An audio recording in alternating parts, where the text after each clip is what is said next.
Hello, ladies and gentlemen, boys and girls, children of all ages. It is me, Duke CT, back with you once again. How are you doing this evening? And man, what a story. What an interesting story. And no, it's not about this I wish no, I'm gonna share this thing here. Not this I wish version of Willow right here, because good lord. Just NXT, not only in the mud, it's getting closer and closer, digging down to China. And even then, I honestly think there's probably even more stupid stuff. No, we're talking about some big things here and bigger stuff as this, ladies and gentlemen, this right here. Um, wow. Disney replacing CEO Bob Chapek, replacing Bob Chapek for this is the for 2 years. I mean, oh my stupid paywalls. Crap. Let me just I need to get a non payroll thing. Um let's see. Okay. And also some other stuff here.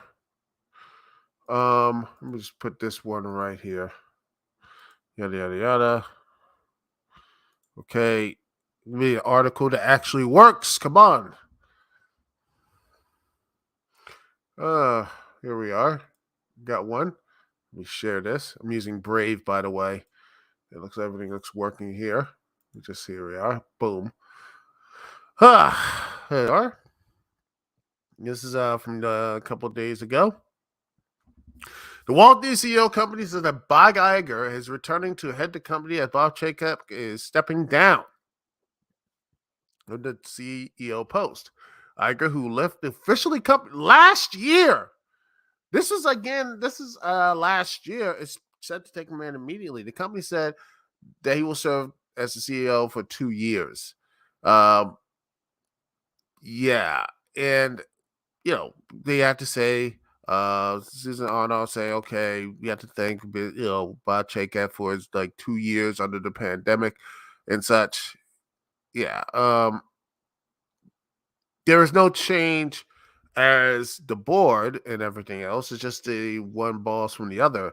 And Iger served, for 15 plus years, by the way, 2015, no, 2005 to 2020, and holding the reins to Chapek. And he signed a 3-year extension contract with the company in June.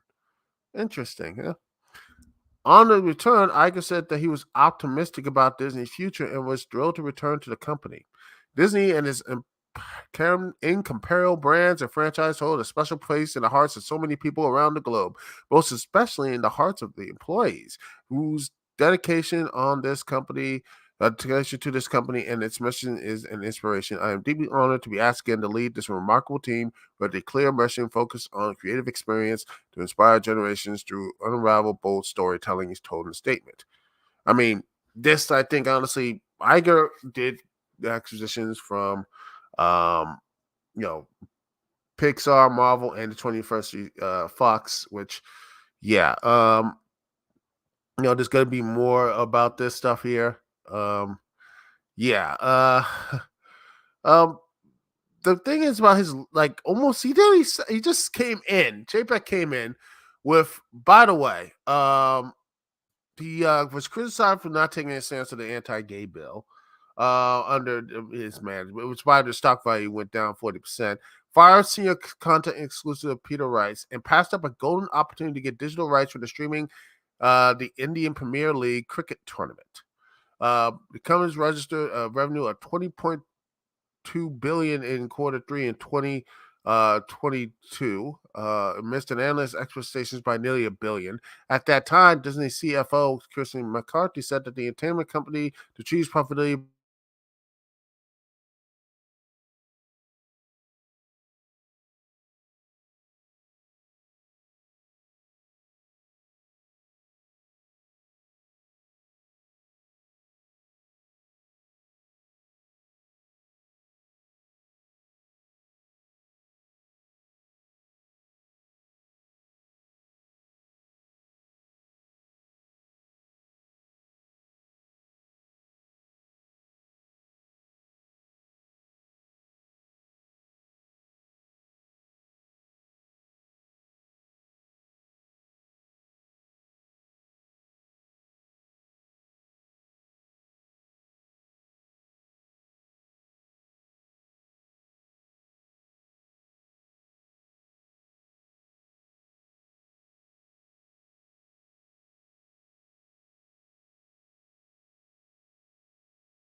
Bob, he regretted this. This is a New York Post, coming, this past summer.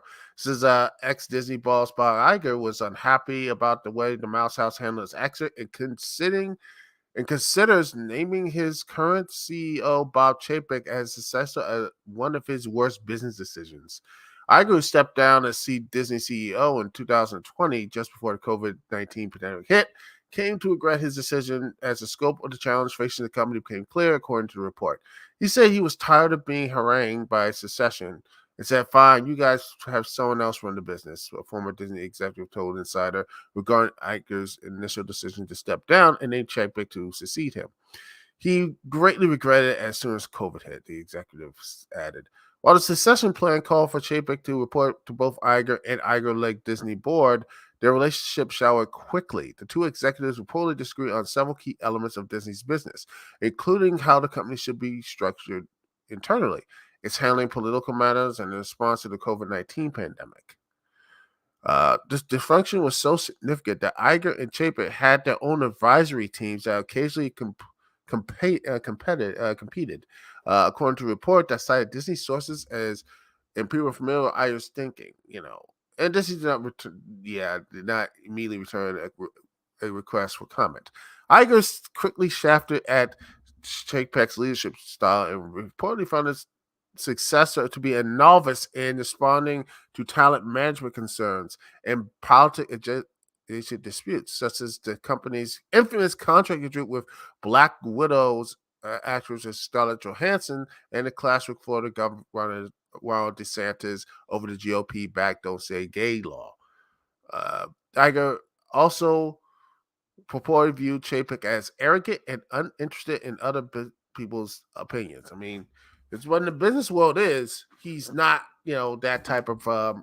That's what they grow up as. They're just, arrogant, uninterested, my way or the highway, that sort of thing. And Disney executives, who are deeply loyal to Iger, found the succession to be Chapek to be confusing, according to one former executive. No one expected to fall apart this fast, the executive said. Well, Iger stepped down as CEO in February 2020, effective immediately. Tensions between him and Chapek were already running high.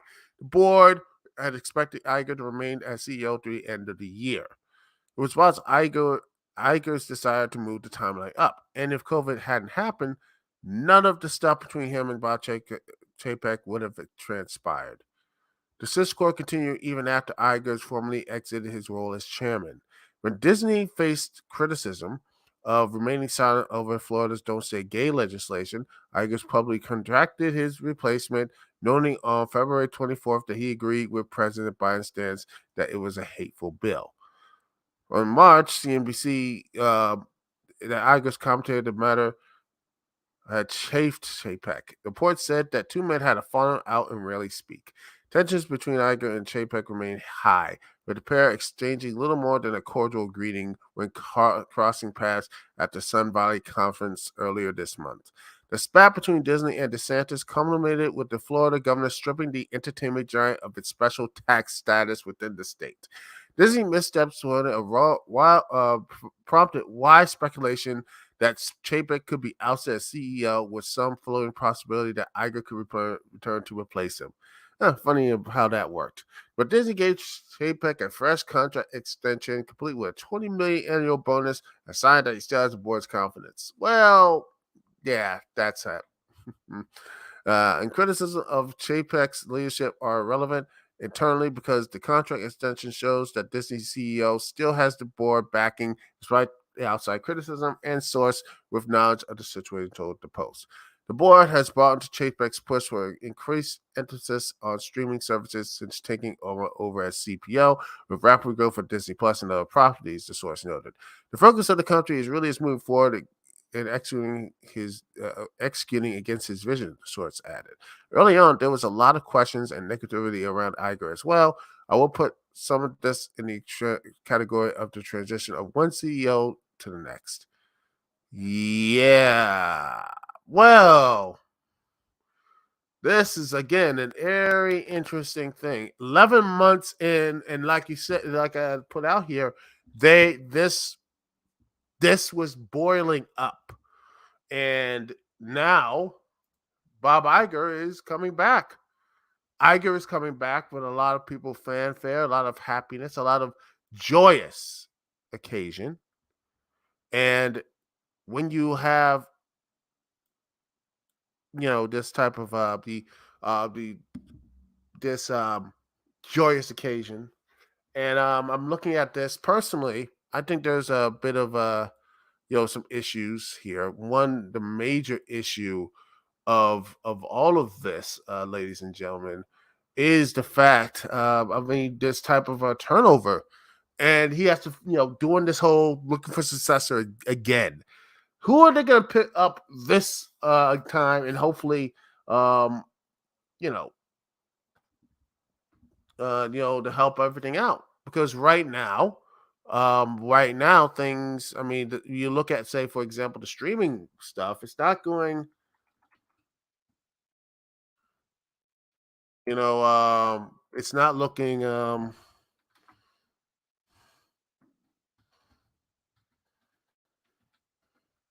It's not looking profitable. I mean, you look at what's happening with Netflix. You look at what's going on. You know, when you look at, right here, and I think this is very interesting. Um, Doug Shapiro, and this is, I think he talked about this. You know, profits and everything. You look at these these news about this. I see stuff like that, and um, but here's something very interesting. Um, I'm looking at you look at the world streaming and everything. You see what's going on right now. Iger is trying to, well, let me just look at this. The Hollywood Reporter reports this thing here right now. Look at this. There's a lot of blood flowing down the gutters about the streaming wars and such. Talk about the stream world is hobbled by too many competitors, and that online video game giants will do better after an inevitable industry consolidation. At the moment, there's a lot of blood flowing down the gutters of people who are streaming, and some can afford it and some cannot. Malone, the billionaire investor, said during the panel at Liberty Media's Investor Day. The billionaire investor expressed confidence in Warner Brothers Discovery CEO David Zaslav for earlier seeing value in merging Scripps Networks interactive with Disney, and then creating scripted and unscripted content. Creating scripted and unscripted content with John with the spinoff AT&T Warner Brothers to merge with Discovery. The difficulty with streaming giants like Netflix, Disney, now Warner Brothers Discovery is too much competition. He argued. Let's face it, everyone went for this mad Oklahoma land rush of streaming. That was a fool's errand, Malone told investors. Yeah, AT&T got caught up in that industry stampede before completing its Warner Brothers spinoff with Discovery. They threw everything but the kitchen sink at it, and they put the runway of the business in a little bit of stress. McClellan recounted. At the same time, he argued Warner Bros. Discovery was throwing off meaningless cash flows, and synergies expected from the combined businesses were not trivial. Malone also rejected a comment made by Investor Day audience member that David Zaslav was overpaid and arrogant. Malone, who was a member of the Warner Bros. Discovery's boardroom and a major investor in the studio, said he is obligated to hold a stake for 2 years because of tax implications. So I'm not wasting any energy on talking about who Warner Bros. Can merge or what corporate transaction can take place here. Yeah, that on paper, Zaslav appeared to be overpaid. But remember, almost all of this conversation is in the form of opinions that are priced as multiple as today's stock price. So unless that stock really performs, he's nearly not overpaid. And he's also talks about CEO Reed Hastings when launching his company into a video streaming for anyone else, only now facing headwinds because of increased competition. But Malone warned Hastings to tread carefully while bidding on live sports for additional content. In the U.S. market, Marlowe argues sports has gotten to be a tax on the public, and perhaps and to be perhaps prohibitively expensive, unlike Europe, where expensive sports offerings has already been purchased in a la carte by paid TV subscribers. If you could buy a big sport event exclusively, you will always gain customers, and then you have to and then you have to chalk that up to marketing expertise. Mono out of Netflix will recover its footing when there's less competition in the stream world and reduce spending on expensive original content. How profitable they are will depend on the discipline they exclude in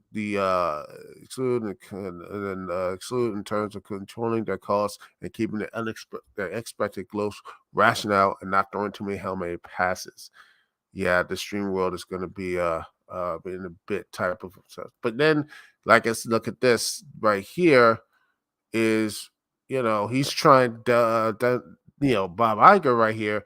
One of its main thing is going to make this streaming stuff profitable.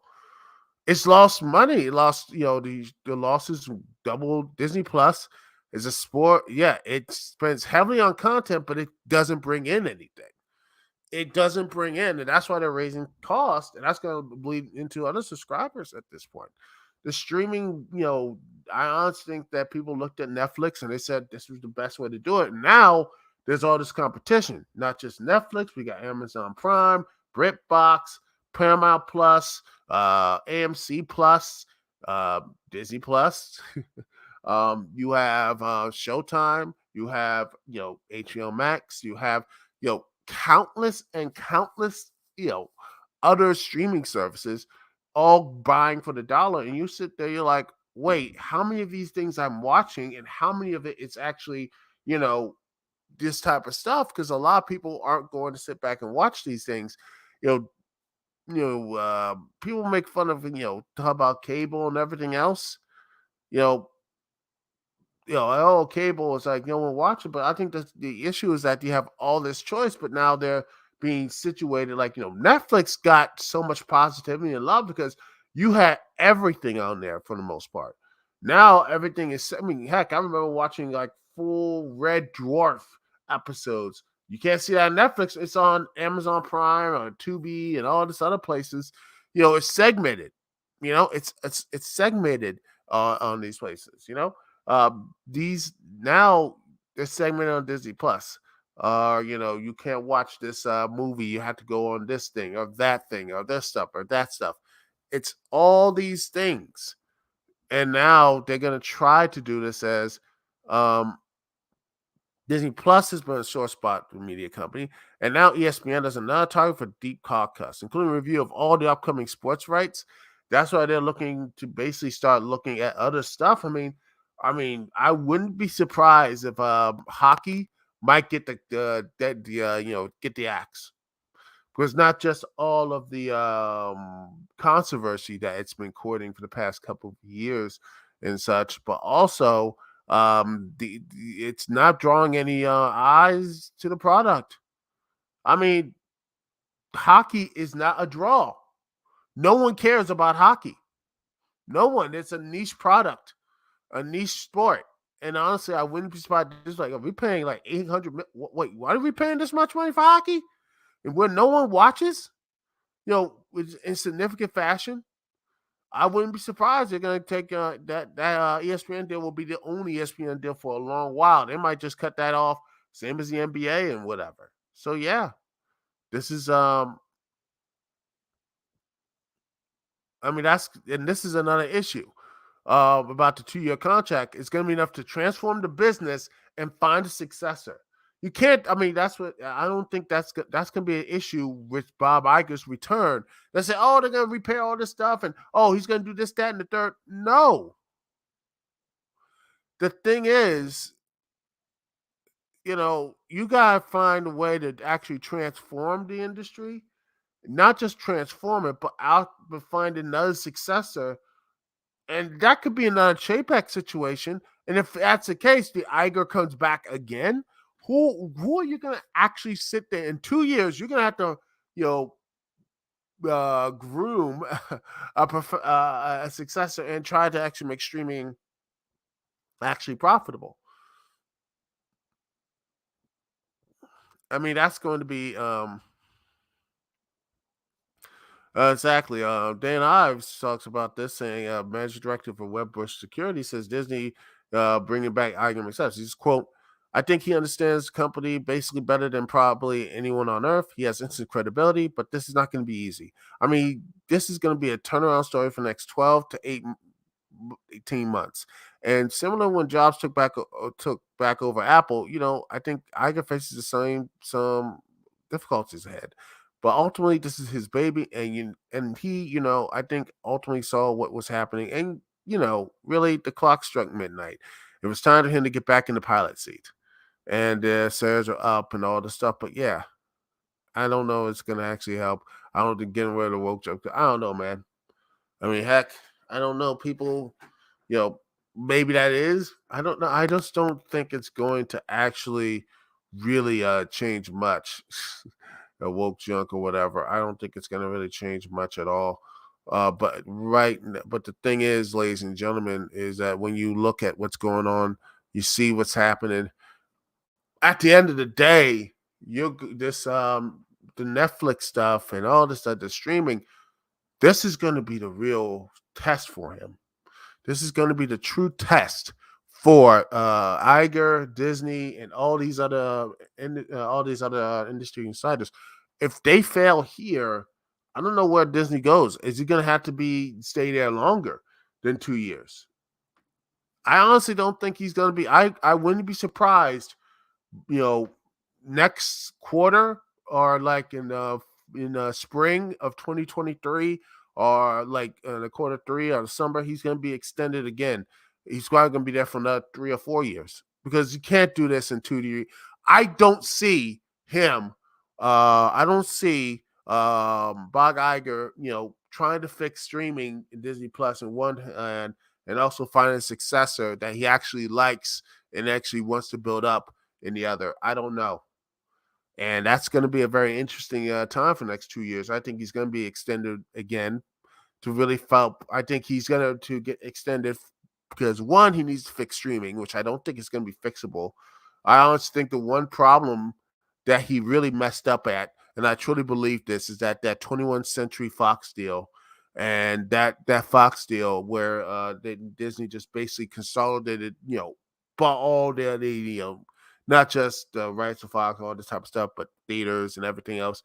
That is going to be its death knell. And once that debt and all this stuff, and they're not making money on Disney Plus, I think there's going to be a lot more changes and a lot more cuts that people are going to, people like Iger now, guarantee you by the time this ends, they're not going to be liking him afterwards. There's going to be a lot of cuts. And by the way, the theme parks are breaking down too. So I don't know what they're going to do.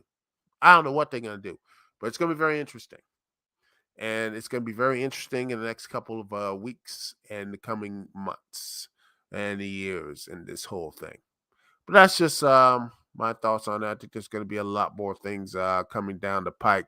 Anyway, I'm going to take a little break, and then after that, I'm going to be doing a Full Gear 2022 review, baby. All right, thank you so much for watching, and I'll be right back right after this here live on the Dukect Lounge. Thanks so much for watching. We'll be right back right after this.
And we are back, ladies and gentlemen, boys and girls, children of all ages. It is me, Dukect T, back with you once again. Hopefully, you're feeling good. I am feeling really good.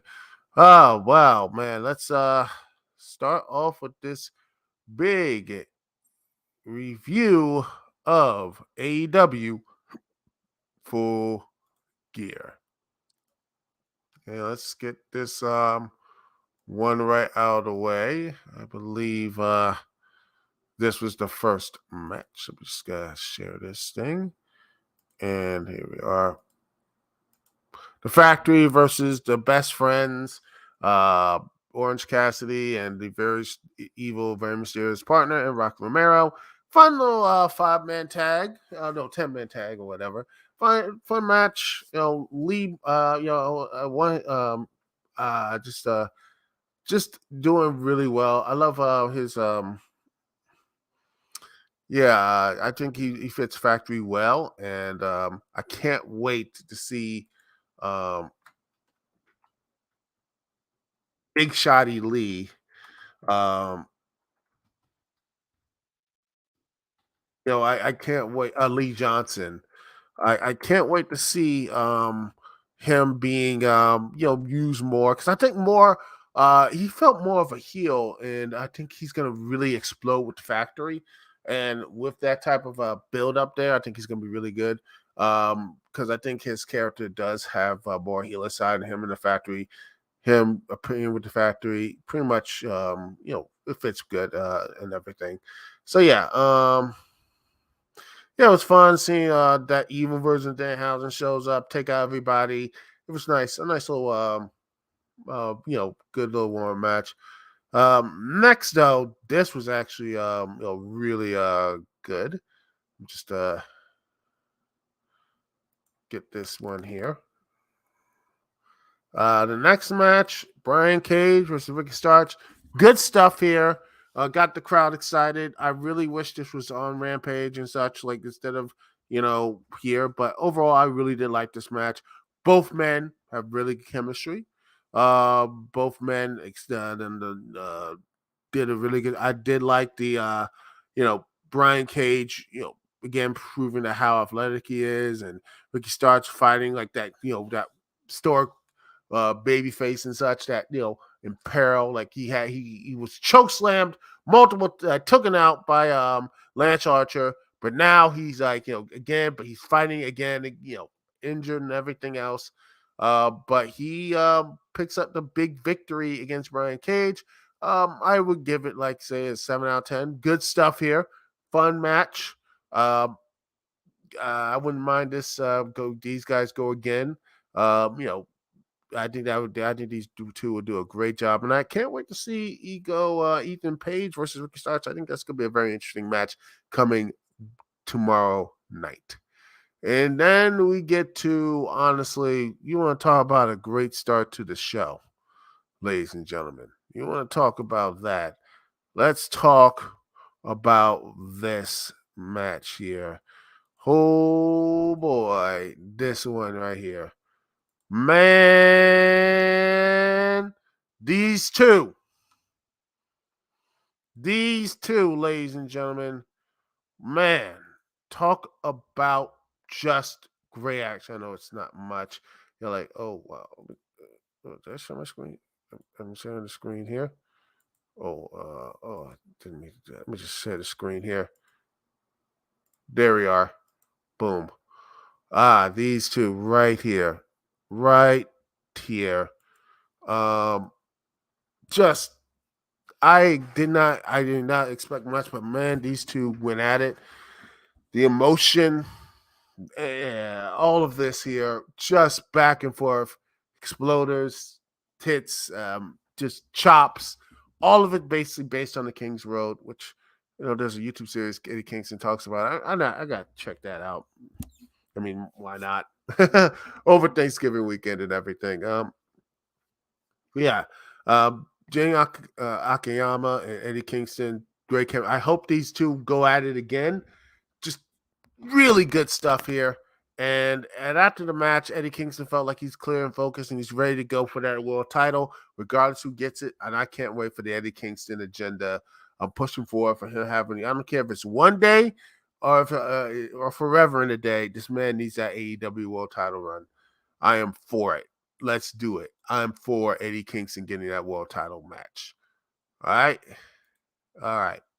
But I'll give this like an 8 out of 10. Great stuff here. And I loved every second of it. All right. Now, let's get into the main event. Let's see. Okay. Mm-hmm. Is it? It's somewhere here. Because I know I have it. Let's see. I need this. Downloads. Add the whole thing here. All right. Okay, I think okay, let's work here.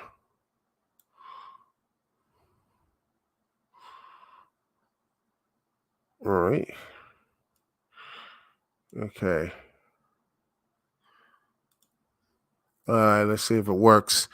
I got the whole card downloaded so I can actually see if it actually works, see if it actually shows. And then I can just show it to y'all and everything. See if it works here. Come on. Load up. But yeah, this was one heck of a pay-per-view.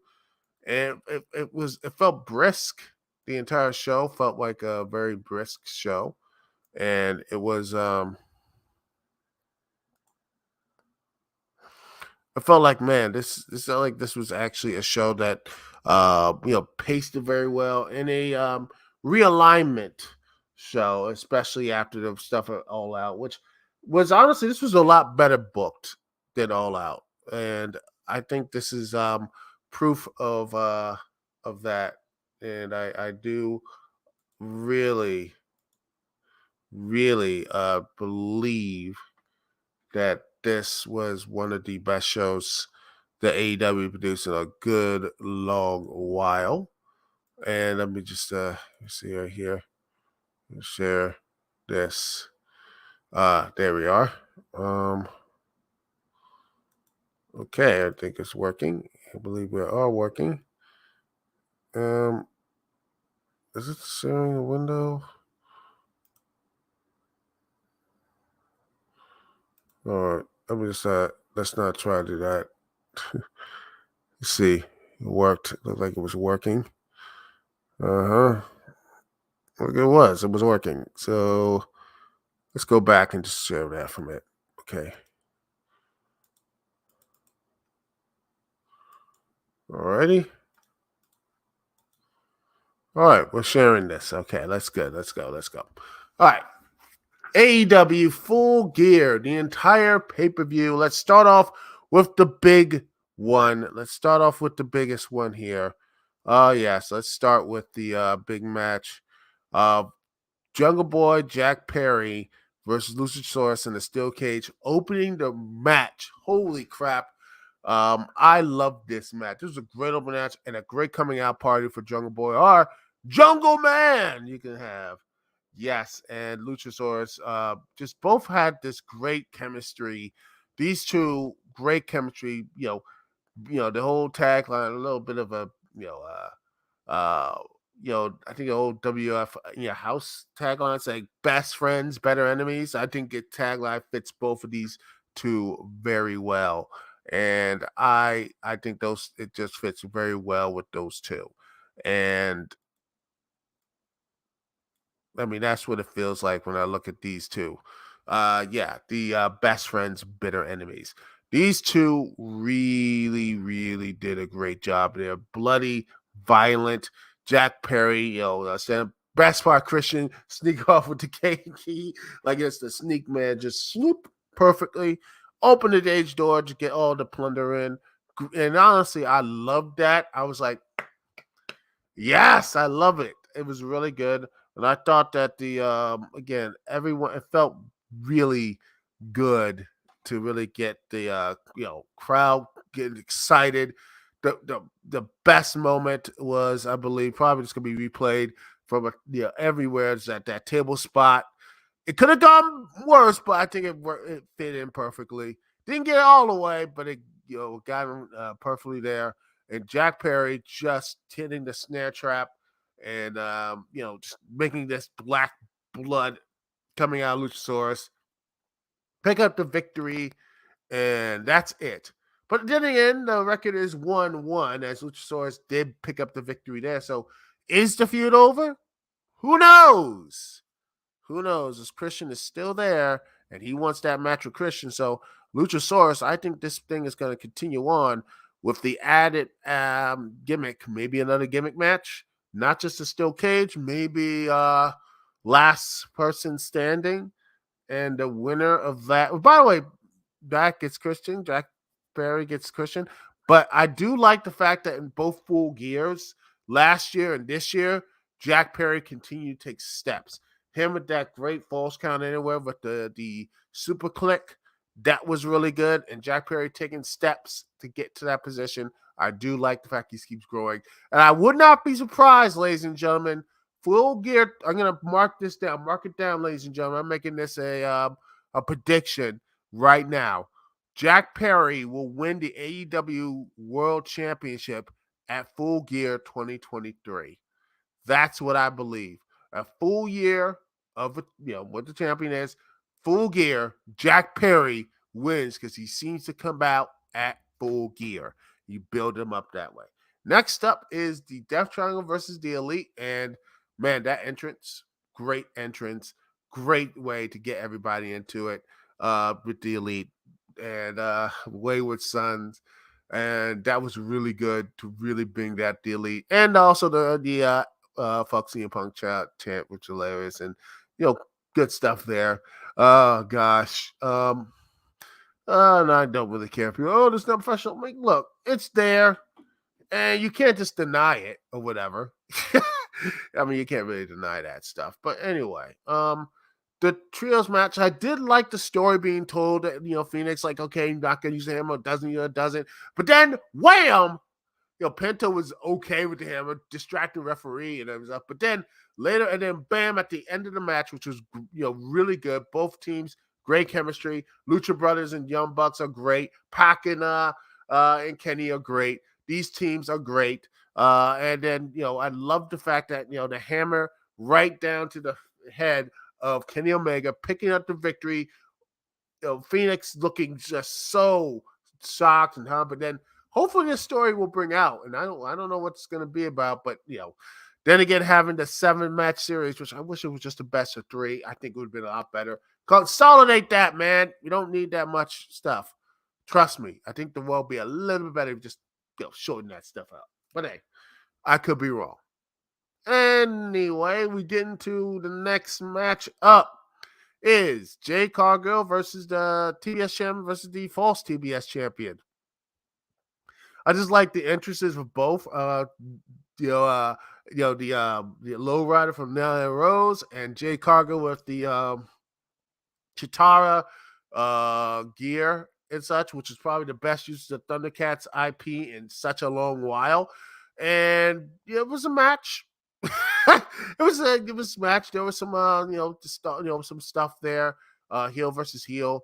Nyla Rose getting Jay Cargill picking up Nyla Rose with the Beast Bomb was impressive. They did some finishing trade-offs.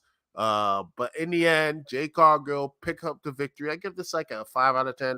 By the way, Jack Perry I give this a 9 for Luchasaurus and Steel Cage, an 8 for Death Triangle and the Elite, and I give this a 5 out of 10 for now.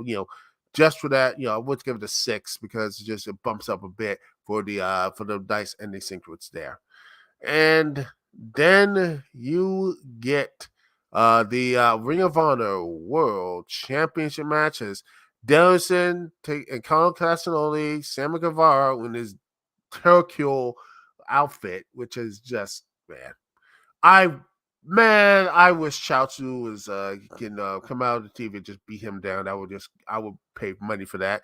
And the Ring of Honor World Heavyweight Champion Chris Jericho, the Ocho, in this great 4-man match. Branson Cassidy, great stuff there. Jericho and Guevara, good stuff there as well. Just they were good. I like the fact they were fighting. I love the fact Sammy Guevara was like teasing it, like, oh, okay, I'm going to, and then hug Chris Jericho, say it's all right, it's all good. And then wham, hits the GTH and gets a nice, like, a shooting star press. Looked like it was going to win, and no, pick out, which would have been very interesting. But here it is. It was just Jericho picking up the victory after Claudio, he's going to do the string, and then leaping, with the, Judas effect, not once, but in another one twice, picks up the big victory and retains as he continues to be the Ocho. It's Chris Jericho. I can't wait. That was a great little, showcase and stuff. Ring of Honor, and this probably hopefully this will be the last time the ROH title will be on it. Hopefully after Final Battle, we have a TV deal. They can show that stuff up and have better, talent and everything else there. Next up is Dr. Britt Baker versus Saraya. Oh, Saraya. This was a very emotional match. People were like, I mean, this was just pure emotion. The two wrestlers have some chemistry. If a story about Saraya's neck and is she this, and she had it a little long, and then she's fine. She's joking with Britt, like trying to get like that whole thing. So getting in Britt's head. I can't wait to see her get out in the ring rust. She did some good stuff in there, some good moves. Britt Baker did some stuff there. Saraya did some good stuff as well. Good back and forth. Saraya did have some, a little bit botched, but I'll give a pass because it was the first match in 5 years, and it's big. I mean, heck, they could have just put a tag match here. They could have done a tag match. I mean, it's bold for them to do this. They could have had her like a tag match saying, have Willow Nightingale and Rebel and Britt Baker versus Saraya and Willow Nightingale, which I wouldn't mind, or someone like that. That could have easily got her into it and do some tag matches here and then eventually build up to the singles match, like maybe at Revolution or at Double or Nothing, that sort of thing. Like saying, that sort of stuff. You could build up that way. But hey, Saraya gets a victory, a first victory for the longest time, first match in 5 years, the first big victory, huge victory in 5 years as well. Give this like a 7 out of 10 because again, the motion and everything surrounding this match, and I really did love it. I did like, and hopefully this is the new career resurgence with Saraya. I'm rooting for her. Next up is the TNT Championship match, a three-way for the ROH World Television Champion Samoa Joe, TNT Champion Wardlow, and Powerhouse Hobbs. I thought Hobbs were going to win it, and he looked pretty good. Hobbs looking good. Wardlow doing a whisper in the wind, just knocking all of them down. Like, holy crap, that is amazing. Like, oh yeah, Wardlow could do these things. I'm watching this stuff when he's doing this stuff with Brian Cage, and just these guys. Oh yeah, they could be this big. Do this big stuff. It's crazy. It's absolutely insane, Like, what is this? What is that? That's, to me, insane. It's insanity to me. Anyway.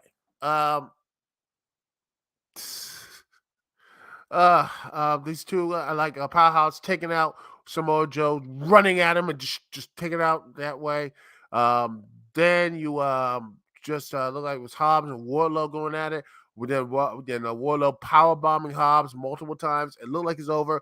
Then bam, Wardlow gets hit with the TNT Championship by Samoa Joe. Yeah, the match was a little too short, but in the end, Joe wins. And I was like, 7 out of 10.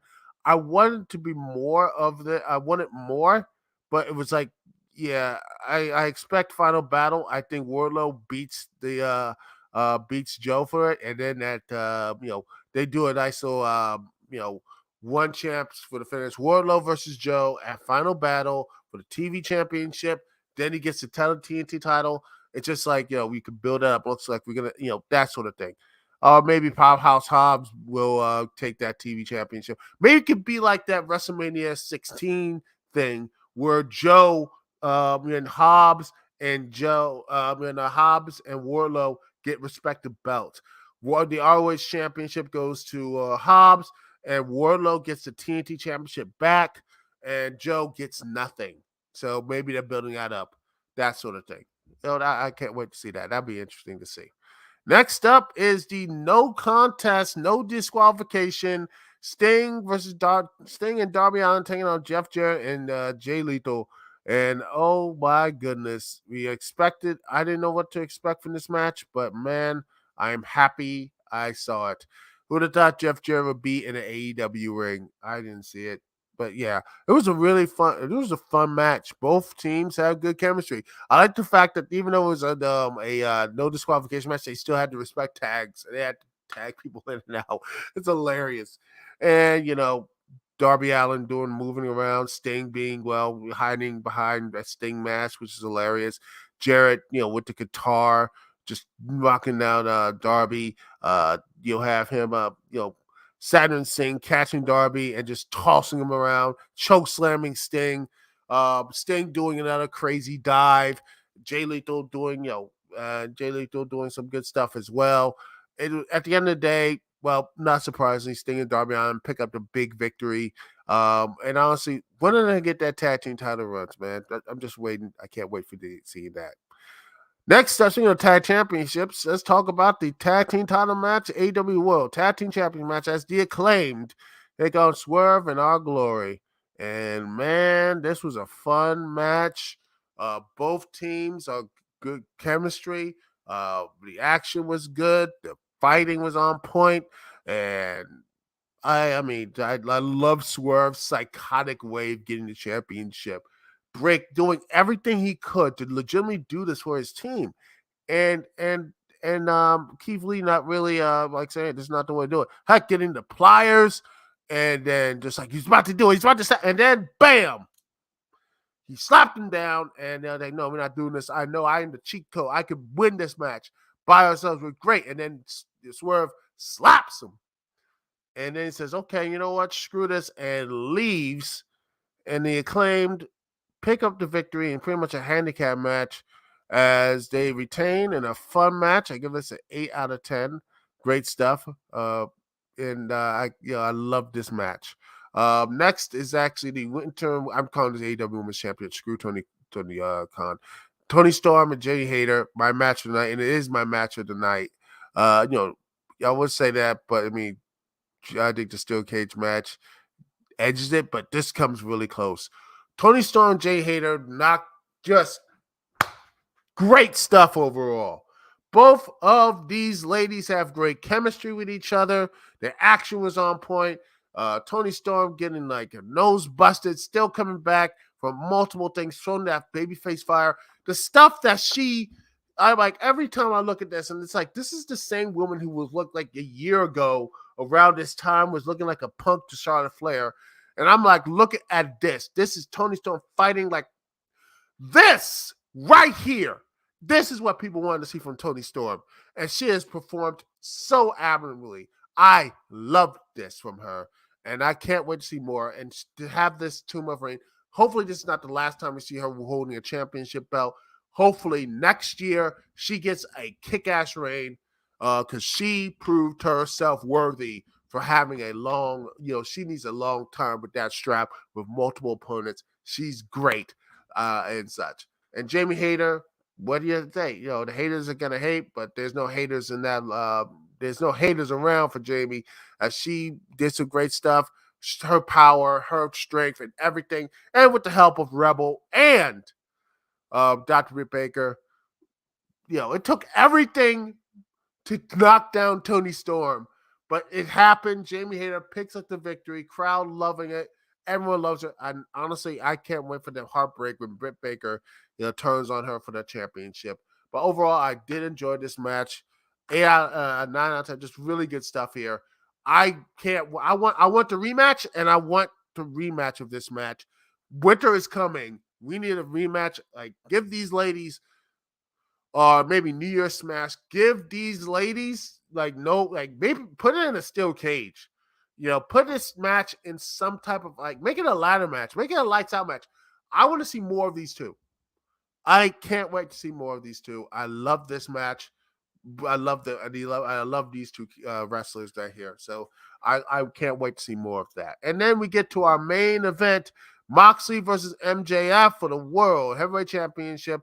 And man, this was actually really good. The MJF really doing this full babyface stuff and trying to say he's the devil. Moxley's like, man, I'm not. No, he ain't the devil. He knows the devil. He ain't him. And yeah, Moxley got booed out of the arena and such. But he rolled with it. He just said, F it, fine, and just beat the crap out of MJF.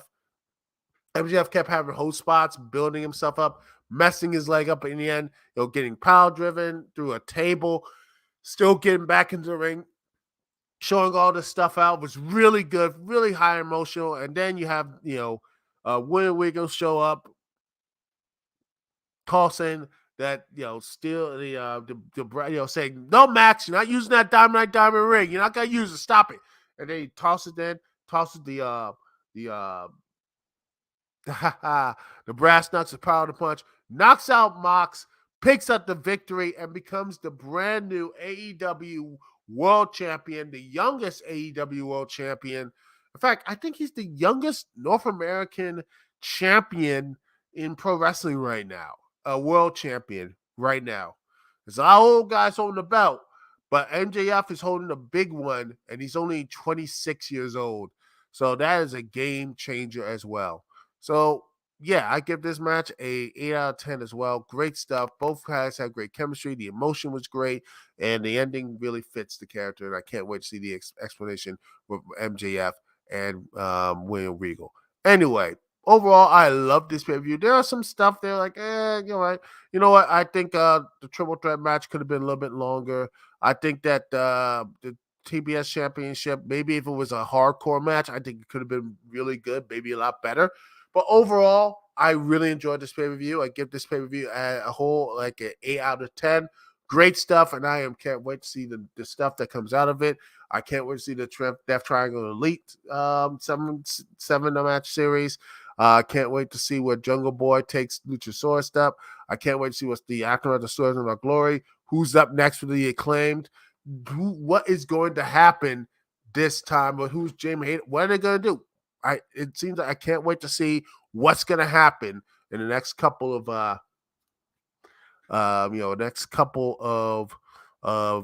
Dynamites there in AEW.